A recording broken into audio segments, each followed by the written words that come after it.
Nous bénissons le Seigneur pour ce temps qu'il nous donne encore dans notre cadre de l'école de disciples de front.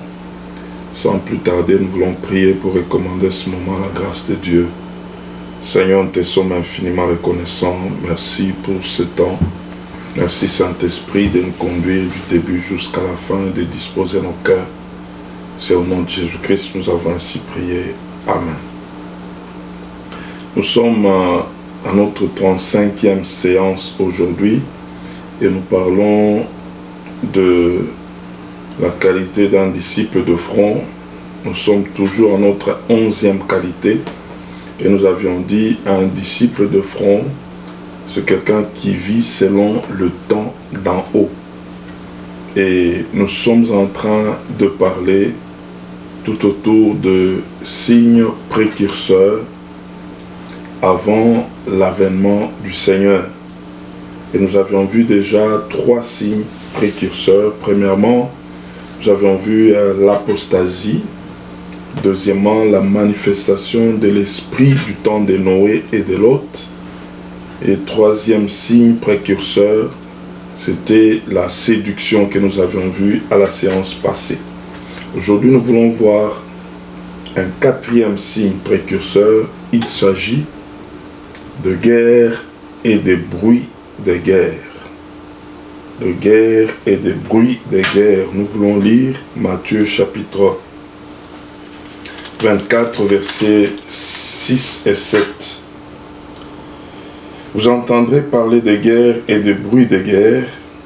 Gardez-vous d'être troublés, car il faut que ces choses arrivent. Mais ça ne sera pas encore la fin. Une nation s'élèvera contre une nation, et un royaume contre un royaume, et il y aura en divers lieux de famine et de tremblements de terre. Et nous prenons 2 Pierre chapitre 3, versets 8 à 10. 2 Pierre 3, 8 à 10. Mais il est une chose, bien-aimée, que vous ne devez pas ignorer, c'est que devant le Seigneur, un jour est comme 1000 ans, et 1000 ans sont comme un jour. Le Seigneur ne tarde pas dans l'accomplissement de la promesse, comme quelques-uns le croient, mais il use de patience envers vous, ne voulant qu'aucun périsse, mais voulant que tous arrivent à la repentance. Le jour du Seigneur viendra comme un voleur. En ce jour, les cieux passeront avec fracas. Les éléments embrasés se dissoudront, et la terre avec les œuvres qu'elle renferme sera consumée. Voyons ici, le Seigneur est en train de donner des signes précurseurs, comme pour dire que nous devons les observer et vivre selon ce que le Seigneur est en train de parler. Il est en train d'alerter le monde. Il est en train d'alerter l'Église. Et donc par le signe, nous avions déjà parlé concernant le jour ou la date du retour du Seigneur. Cela ne peut pas être révélé. Le Seigneur, dans sa discrétion, il le fera selon sa souveraineté. Et nous avions dit, même le temps sera surpris, parce que le temps est une créature de Dieu. Dieu ne dépend jamais du temps. Dieu est le maître du temps. Et donc, parmi les signes que Jésus avait annoncés avant son avènement, il y a les guerres et le bruit des guerres. Et donc, nous allons remarquer que nous sommes dans un monde de guerre et des bruits de guerre. Il y a des nations qui se préparent pour des guerres, quand bien même ils sont sans une vie de guerre. Les nations sont en train de se mettre déjà en alerte. Les nations ont déjà voté des budgets chaque année en ce qui concerne l'armée ou la défense, et c'est des milliards, même pour de grandes puissances, qui sont alloués à l'armée, selon qu'ils se préparent pour la guerre. Mais en réalité, lorsque nous regardons, presque toutes les nations ont des budgets alloués à l'armée. Et d'ailleurs, le monde est en train de dire qui veut la paix prépare la guerre. Et donc nous nous retrouvons dans un monde où il y a des nations qui veulent, entre guillemets, la paix. Et donc elles se retrouvent, elles toutes, en train de préparer la guerre au nom de la paix. Et donc nous disons qu'il y a déjà la guerre. Parce que toutes ces nations, au nom de la paix, préparent la guerre. Telle nation prépare la guerre au nom de la paix. Et donc, parce que toutes ces nations sont en train de préparer la paix, en s'élevant pour devenir de grandes puissances militaires, donc ces nations sont en train de préparer la guerre.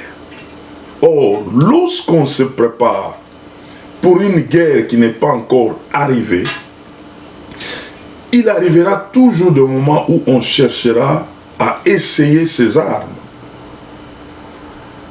à s'exercer par rapport à ses armes. Quelle est cette armée qu'on doit préparer qui n'a jamais essayé la guerre?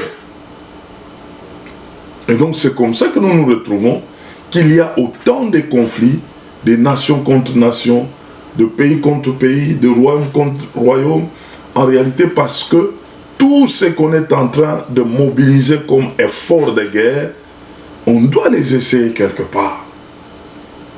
Parce que cela vraiment n'aura pas de sens si on est en train de préparer une guerre qu'on n'a jamais essayée.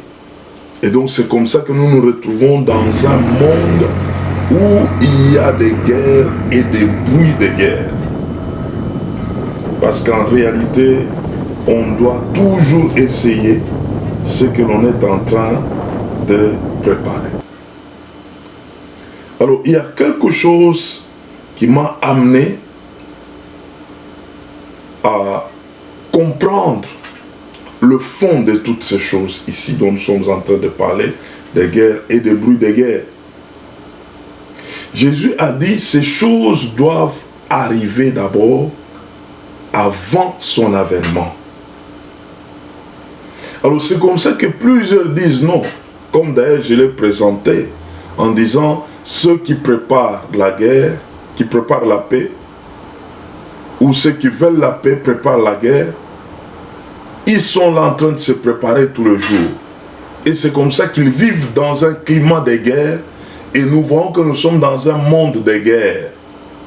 Il y a eu déjà la Première Guerre mondiale, il y a 14-18, il y a des années, longtemps passé, la Deuxième Guerre mondiale, et les gens disent, mais tout ce qu'on est en train de nous parler, que nous sommes au temps où il y a des guerres, des bruits de guerre, ce sont des choses qui se sont déjà passées, donc il n'y a rien de nouveau.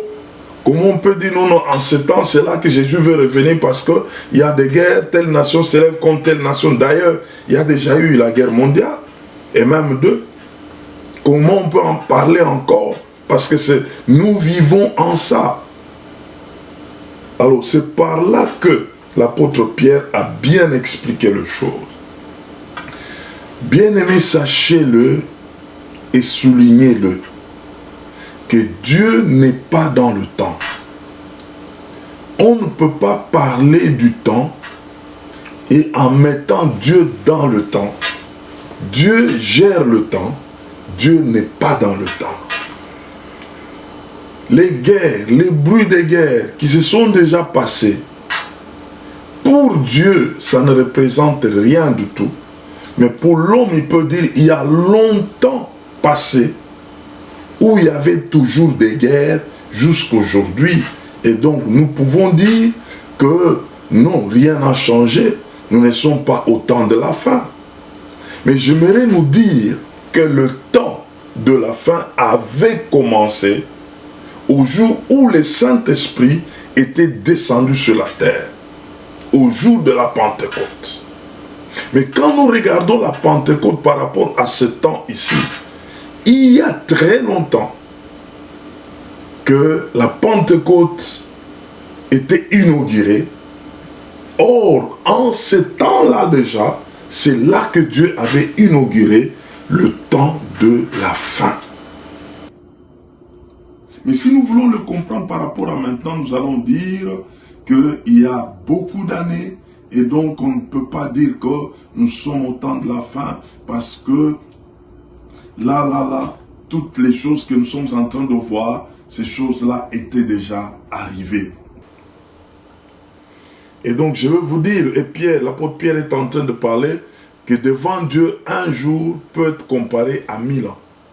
1000 ans peut être comparé à un jour. Donc nous pouvons compter 2000 ans et l'égaler à 2 jours, selon Dieu. Ou encore un jour le comparer à 1000 ans, selon Dieu. Donc Dieu n'est pas dans le temps. Donc si nous pouvons comprendre ces choses dans ce sens-là, nous allons dire que réellement, nous sommes au temps de la fin. Parce que tout peut arriver et à tout moment. Dieu ne vit pas avec le temps. Dieu gère le temps.